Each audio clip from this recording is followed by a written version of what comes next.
So hey guys, welcome back to the part 2 of fluid mechanics for GK SSB JEE civil exam. In the part first we have covered question number 1 to question number 11. So in this part we will start from question number 12 and ended up at question number 13. So here on your screen question number 12.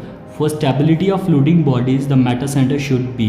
देखो जो body float करती है, ठीक है, उसकी stability के लिए मतलब वो स्टेबल इक्विलिब्रियम में हो, उसके लिए जो मेटा सेंटर है वो कहाँ पे होना चाहिए.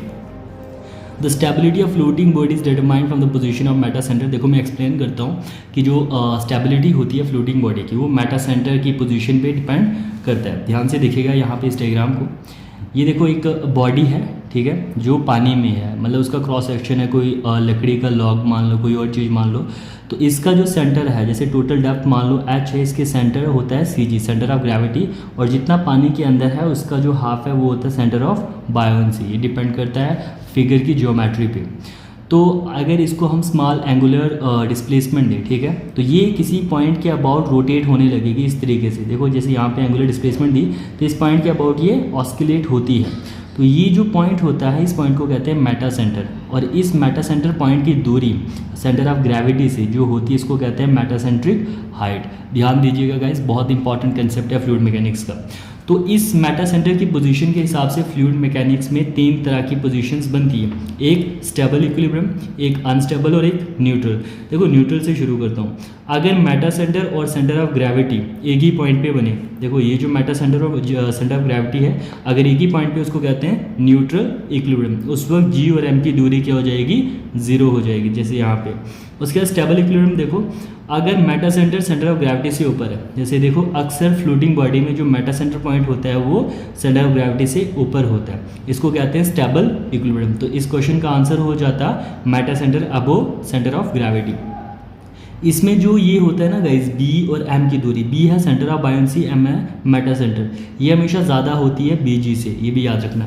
इसके अलावा अनस्टेबल में क्या होगा, जो मेटा सेंटर पॉइंट होता है वो जो सेंटर ऑफ ग्रेविटी है उससे नीचे होता है, और इस केस में जो बी एम की दूरी है, बी और एम की दूरी है वो बी जी से ज़्यादा होती है. तो ये फ़र्क है स्टेबल इक्विलिब्रियम, अनस्टेबल और न्यूट्रल में, याद रखिएगा.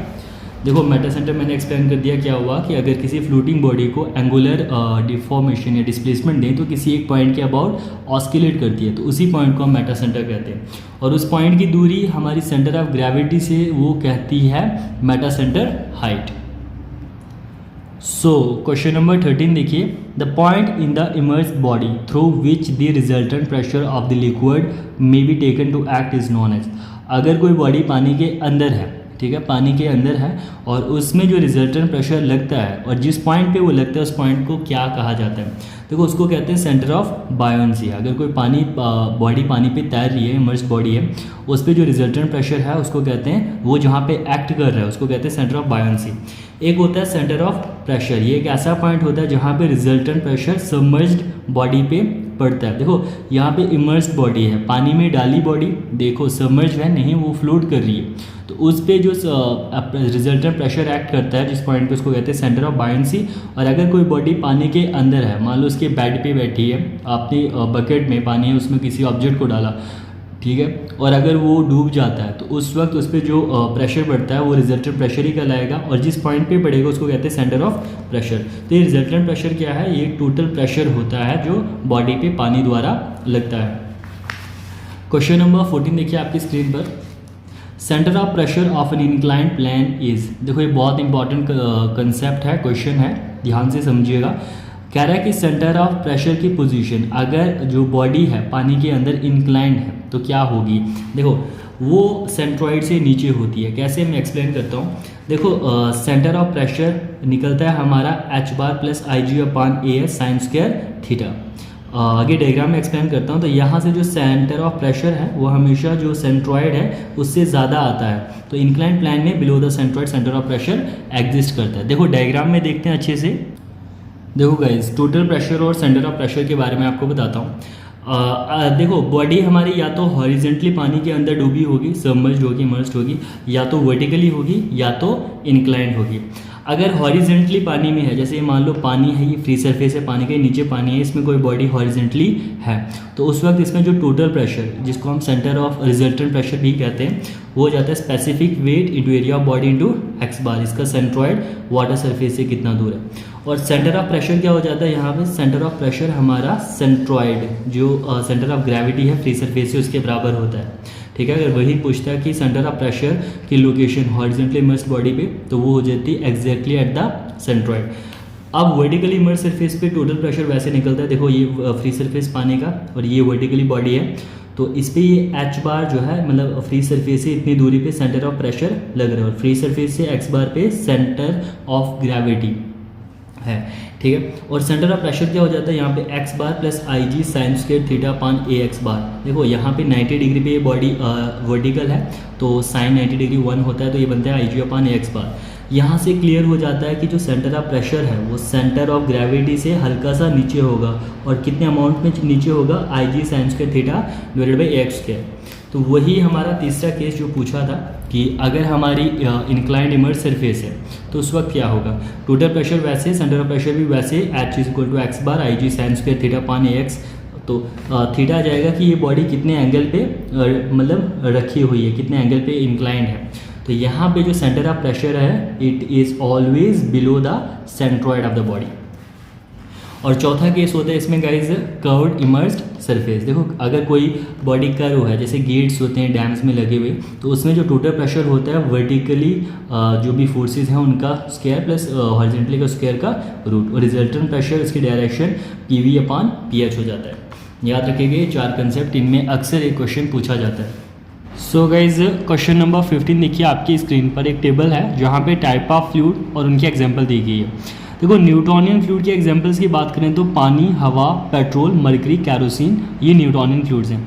थिक्सोट्रॉफिक में printers, ice, ink, ketchup, certain paints आते हैं। बिंघम प्लास्टिक में toothpaste, sewage sludge, drilling mud आती है। रेयोपैक्टिक में जिप्सम पेस्ट, लुब्रिकेंट्स आते हैं। और पेसुडो प्लास्टिक, थोड़े इनके नाम भी अजीब हैं, तो इसमें ब्लड, मिल्क, पेपर्स, पल्प और साइरोप आता है। ये याद रखिएगा, कई बार डायरेक्टली पूछते हैं कि कोई फ्लूइड दे देंगे, बताएंगे कि कौन सा फ्लूइड है, ये ऑप्शंस होंगे हमारे पास।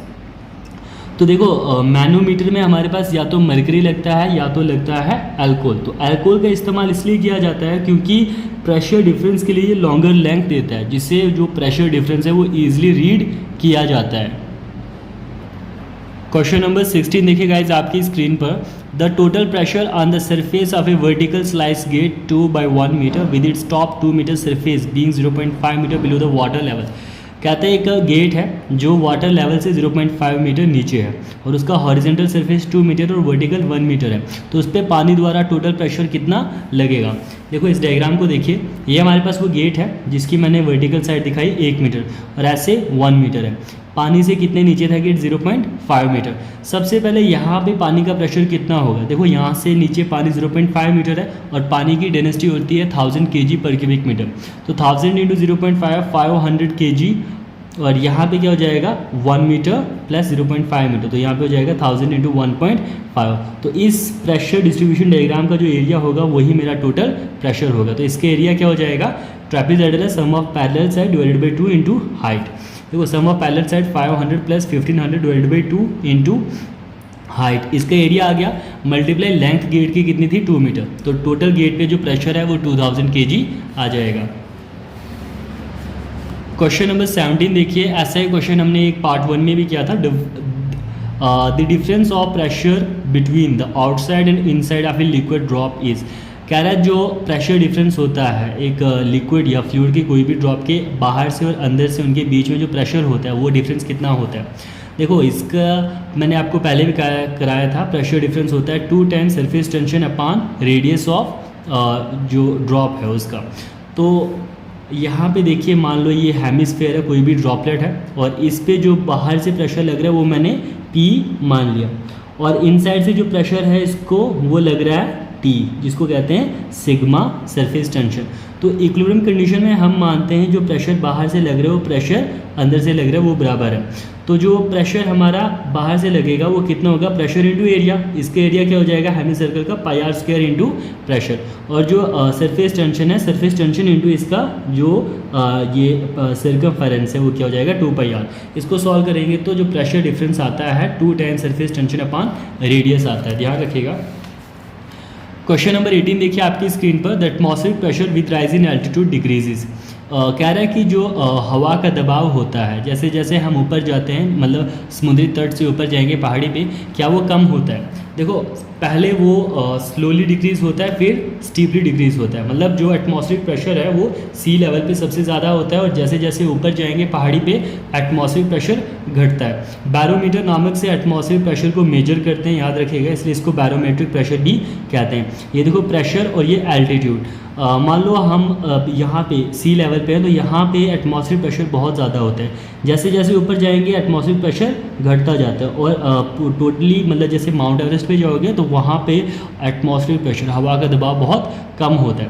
तो इसका रिलेशन बनता है पहले स्लोली डिक्रीज होता है देन स्टीपली जब हम बहुत ज़्यादा हाइट पे जाते हैं। क्वेश्चन नंबर 19 देखिए आपकी स्क्रीन पर, the value of mass density in KG centimetre square पर मीटर की power 4 for water at 0 degree Celsius. तो ये सिंपल है, मास डेंसिटी होती है किसके बराबर, पानी की 1000 kg पर क्यूबिक मीटर, और इसको हम एक्सीलरेशन ड्यू टू ग्रेविटी जो 9.81 है उससे डिवाइड करते हैं। तो in terms of kilo Newton या 101.9 kg सेंटीमीटर स्क्वायर की पावर डिवाइडेड बाई मीटर की पावर 4 इसका आंसर हो जाएगा। अच्छा क्वेश्चन नंबर 20 देखिए आपकी स्क्रीन पर, the type of fluid in which flow of fluid and fluid particles does not change with time. ऐसा कौन सा फ्लूइड होता है जिसमें फ्लूइड पार्टिकल्स टाइम के साथ बदलते नहीं हैं, उसको कहते हैं स्टेडी फ्लो, याद रखिएगा गाइज।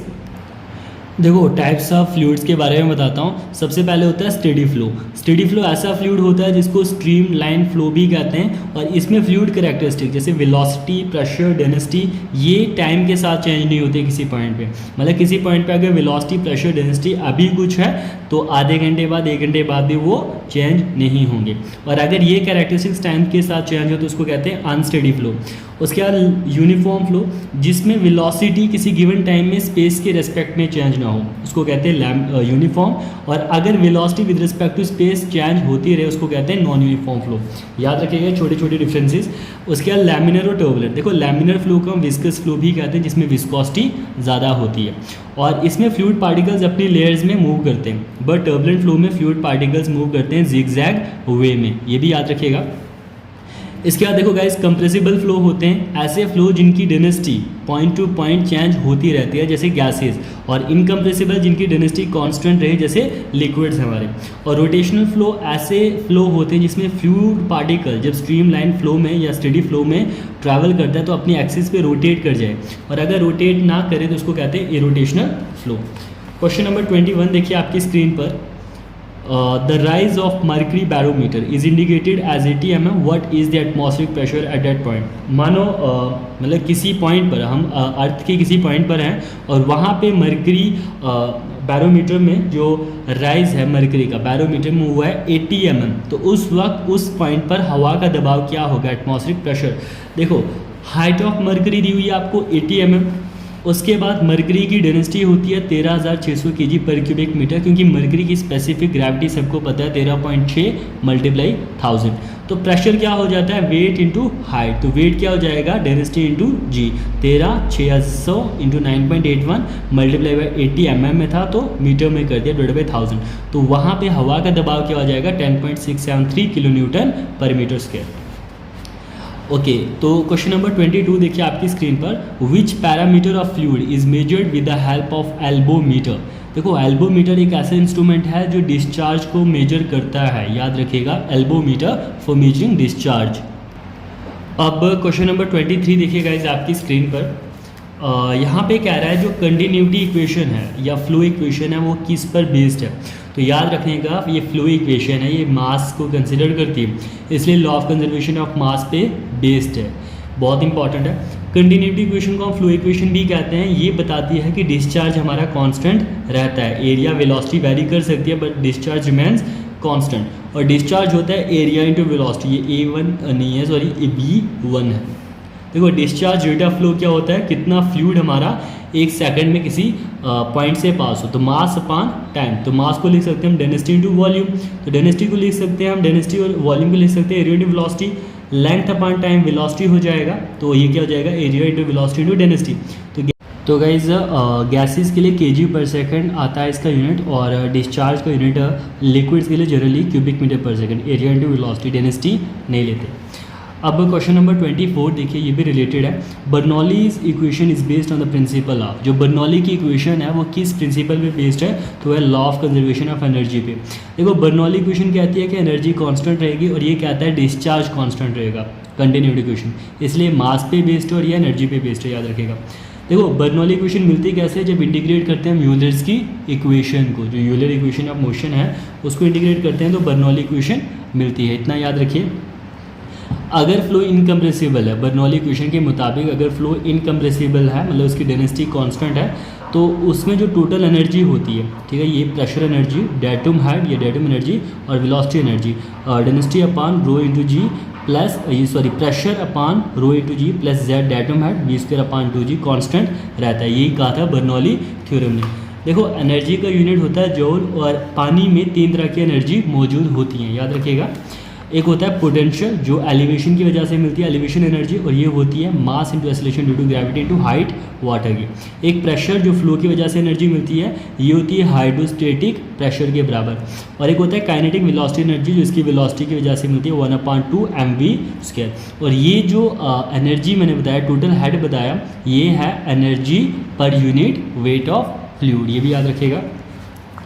अब देखो total head of liquid total head of liquid, ठीक है, पर यूनिट वेट, तो ये हमारी क्या थी, potential energy W into H upon W plus P upon W plus 1/2 WV² upon GW, M की जगह पे W अपान G लिखा, तो ये बनता है प्रेशर अपान W प्लस V² अपान 2G प्लस Z, ये होता है हमारा टोटल हेड, याद रखिएगा guys.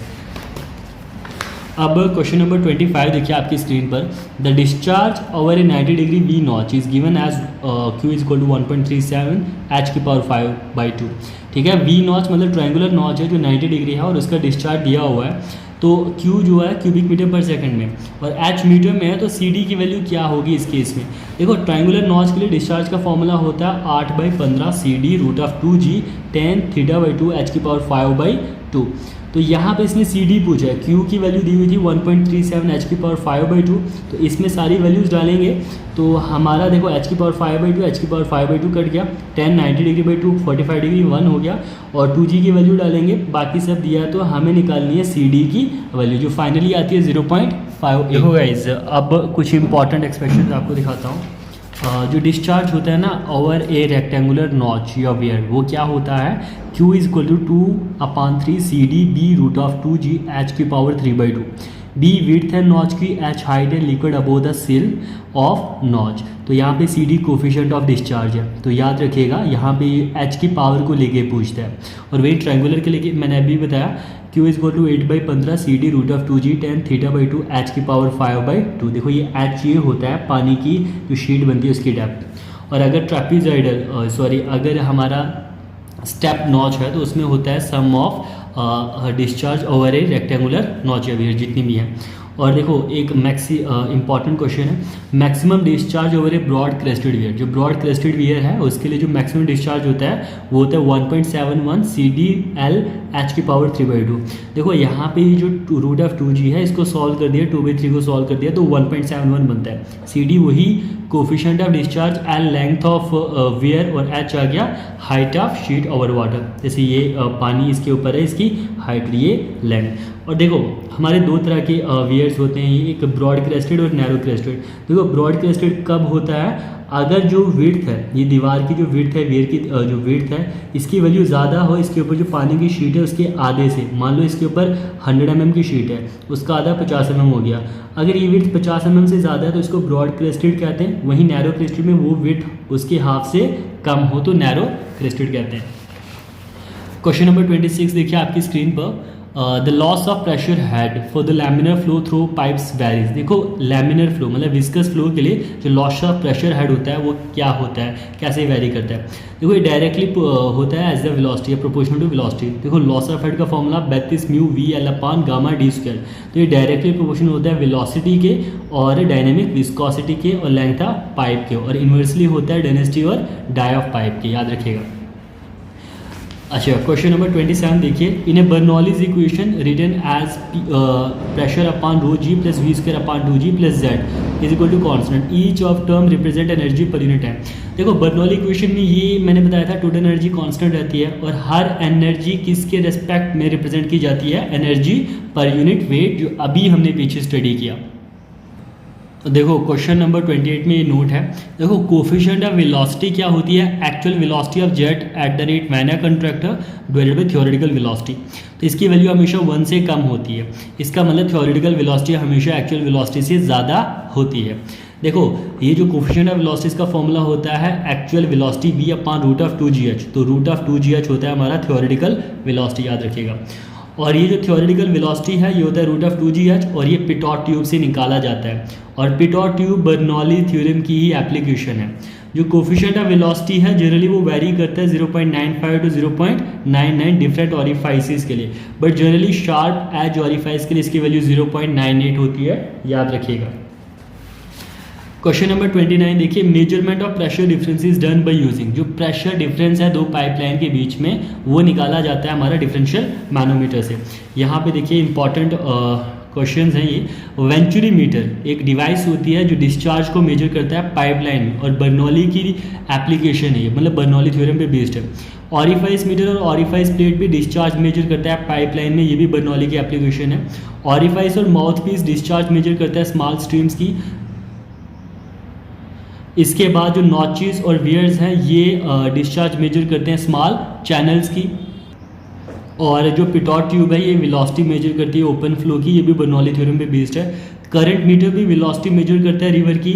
Hot wire एनियोमीटर HWA major करता है स्पीड ऑफ सबमरीन्स, और एल्बोमीटर डिस्चार्ज को मेजर करते हैं, अभी पीछे स्टडी किया था। देखो क्वेश्चन नंबर 29 के बाद 30 आएगा, बट मिस्टेकनली मैंने 25 लिखा है, तो ये आज का लास्ट क्वेश्चन है। Discharge of A venturi meter is given by. ये जो वेंचुरी मीटर अभी हमने स्टडी किया डिस्चार्ज मेजर करता है पाइपलाइन पे, बर्नौली क्वेश्चन पे बेस्ड है। तो थ्योरेटिकल डिस्चार्ज के लिए फॉर्मूला होता है A1 A2 root of 2gh into A1 का स्क्वायर प्लस A2 का square divided by square root इसका। देखो वेंचुरी मीटर में क्या होता है, 3 पार्ट्स होते हैं। शॉर्ट कन्वर्जिंग पार्ट जो 20 डिग्री पे कन्वर्ज होता है, फिर थ्रॉट और डाइवर्जिंग पार्ट 5 से 60 डिग्री पे। तो जो कोफिशिएंट ऑफ डिस्चार्ज होता है actual discharge upon theoretical discharge, और कोफिशिएंट ऑफ डिस्चार्ज की वैल्यू इसमें 0.95 टू 0.99 होती है, याद रखिएगा, बहुत इंपॉर्टेंट है। और A1 होते हैं एरिया क्रॉस सेक्शन का इनलेट पे, ये A1, और A2 होते हैं एरिया क्रॉस सेक्शन का थ्रॉट पे। क्वेश्चन नंबर 31 भी देख लीजिए। यहाँ पे पूछ रहे हैं डिस्चार्ज ऑरिफाइस मीटर से कैसे निकलता है। Theoretical discharge A0 A1 root of 2gh A1 का स्क्वायर माइनस A2 का स्क्वायर। A1 आ गया एरिया इनलेट पे, A2 आ गया एरिया ऑरिफाइस का, और इसका कोफिशिएंट ऑफ डिस्चार्ज 0.64 टू 0.66 होता है, याद रखेगा, ये पूछा जाता है। Coefficient of discharge for venturi meter 0.95 to 0.99, और ऑरिफाइस मीटर के लिए 0.64 से 0.66।